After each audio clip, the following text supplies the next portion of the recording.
สบายดีลูกค้าทุกท่านเนาะวันนี้จะมาแนะนำเนาะวิธีเปลี่ยนลูกยางหรือว่าเซ็กคีย์บอร์ดเนาะของท่านที่อาการเป็นประมาณนี้เนาะเป็นแบบใดเนาะหนึ่งก็คือเสียงมันบ่ดังหรือว่าดังบ่ยักแจ้งแล้วเนาะอันนี้มันสาเหตุที่เฮ็ดให้เป็นแบบนั้นเนาะเป็นย้อนลูกยางเนาะลูกยางที่ดำๆเนี่ยมันเบิดเนาะมันเบิดอายุแล้วมันจะบ่ออกเสียงเต็มเนาะอันนี้จะเฮ็ดแนะนำให้กับมือใหม่เนาะเอาไปล้างอนามัยซ้ำใดมันก็จะบ่ได้ด้วยเนาะตอนได้เปลี่ยนใหม่เนาะคล้ายคือยางรถเลยเนาะที่มันเหี้ยนแล้วตอนได้เปลี่ยนใหม่เอามาเซ็ตมาอนามัยมันก็กลับคืนมาบ่ได้เนาะสำหรับมือใหม่เอาเบิ่งนำกันเนาะเป็นแบบใดประมาณนี้เลยเนาะจอยพองใส่เนาะบัดดังบัดบ่ดังเนาะดังบ่แจ้ง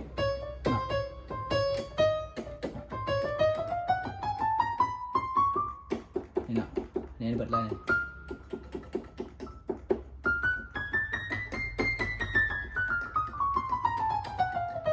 ลูกค้าเปลี่ยน2ชุดนี้เนาะ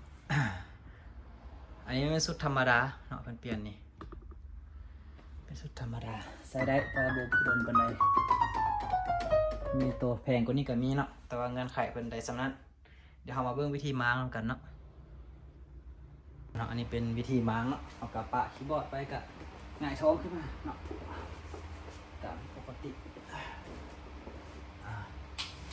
เอาแกมสว่านหรือว่าเป็นไขควงมนเนาะแล้วเตาระบิดเนาะกับไม้น็อต1 หู2 3 4 5 6 7 8 9 10 11 12 13 14 15 16 17 18อันเด้อขายน็อต18อันตามที่เขาได้ซีไปฮะเนาะเราจะเร่งความไวได้ช้าไปดู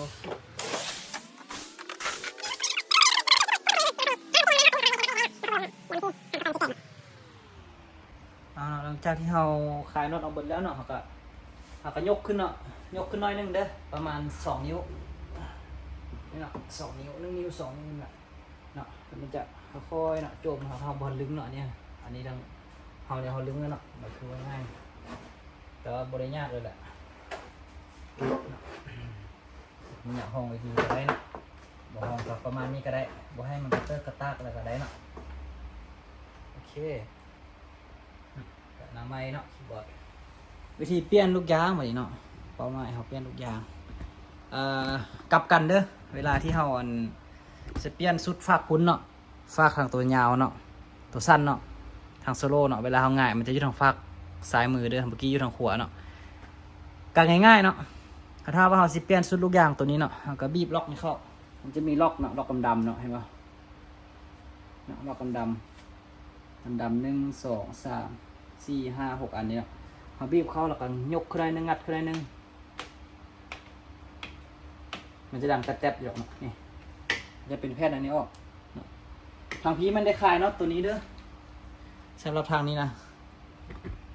ทางนี้มันได้คลายแต่ออกคือกันได้คลายเนาะตัวนี้1 2อันนี้เนาะเพื่อให้มันบังตัวนี้เนาะแล้วก็ออกได้คือกันแล้วเราก็สามารถเอาลูกยางเก่าใส่เข้าไปเลยลูกยางไม่เข้าไปเนาะตัวลูกยางเก่าออกไปนี่เลยนะลูกยางที่เราเตรียมไว้ก็เข้าไปอัดวิดีโอให้เจ้าของเพื่อนเบื้องเลยแหละแต่ว่าตัวนี้เขายังสิได้เอาน้ำยาเซ็ตอยู่เด้อไฟที่บ่มีน้ำยาก็เอาเป็นทิชชู่แห้งเนาะถ้ามาเป็นน้ำเปียกเด้อเอาทิชชู่แห้งเซ็ตก็ได้เนาะอันนี้จะมีน้ำยาล้างมันเฉพาะล้างเป็นเส้นบอดใส่เส้นไม้เข้าไปจะมาเบื้องเส้นเก้าเนาะไปย่างเขาเปลี่ยนเนาะเห็นป่ะเส้นเก้ามันเป็นยังไงมันเบิดคุณแล้วเนาะมันเลื่อมๆแล้วเห็นป่ะยางมันบดำหมดตัวนี้เห็นป่ะสิประมาณนี้เลยเนาะเก้ามันก็เบิดไปเนาะมีอายุการใช้งานมันเข้าไปเวลาเอาเข้ากับเฮ็ดก็คือเดิมมันเนาะนี่คือเดิมมันคือยูริมขึ้นยองอยู่ตัวเทิงนี้ริมให้ยองอยู่ลูกยางเลยเด้อสังเกตเบิ่งเวลาม้างเราก็สังเกตไปก่อน บ่ได้ยากเนาะเอาเฮ็ดเท่านึงเป็นอะไรก็ได้สามารถซื้ออะไรไปเปลี่ยนเองได้สำหรับใครที่อยู่ต่างแขวงเนาะบ่สะดวกเอาคีย์บอร์ดมาฝากมายากครับซื้ออะไรแล้วก็เฮ็ดตามคลิปนี้เลยเนาะมันจะค่อยบ่เสียค่าขนส่งคีย์บอร์ดเฮาไปมาๆยังคีย์บอร์ดแตกได้อันนี้เป็นคือว่าเรื่องที่เฮ็ดได้อยู่ เชื่อว่ามันตั้มเนาะมันตั้มเย็นยากก็หาอย่างมาหมุนขึ้นอ่ะหมุนขึ้นไม่นึงก็ได้ เนาะอันนี้หลังจากที่เราเสร็จแล้วเนาะเสร็จทำความสะอาดแผ่นนี้แล้วเนาะมันเสร็จแล้วเราก็เอาเข้าไปได้เลยเด้อเนาะวิธีเอาเข้าไปง่ายๆเด้อมีแต่ว่าเราเอาทางนี้เนี่ยเข้าก้อนเนาะทางนี้ลงมาลุ่มก้อนให้คือตัวเก้าที่เราบริแกะนั่นแหละเนาะประมาณนี้เลยเด้อ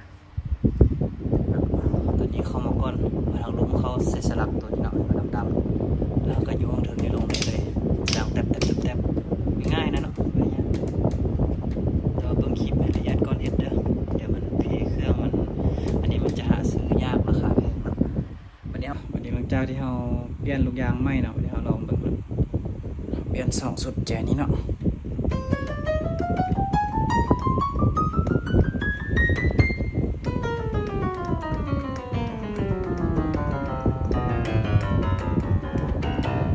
ดังบ่ได้เนาะเลยเนาะเราจะภาพประกันให้เนาะตัวที่เราเปลี่ยนนี่เนาะ1 เดือนเนาะเนาะตัวนี้เป็นตัวราคาที่เ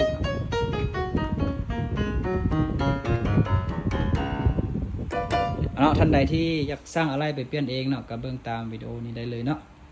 ก็ถือว่าจบเนาะเวลาใส่น็อตคืนก็ให้สังเกตเนาะน็อตยาวนี่จะเป็นน็อตใส่กลางเครื่อง4 หูนั่นเนาะตัวน็อตแจสลายเป็นน็อตสั้นแบบนี้เนาะ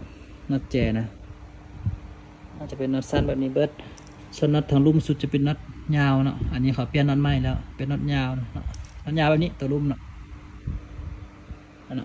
ขอบใจทุกท่านที่เข้ามาเบื้องเนาะ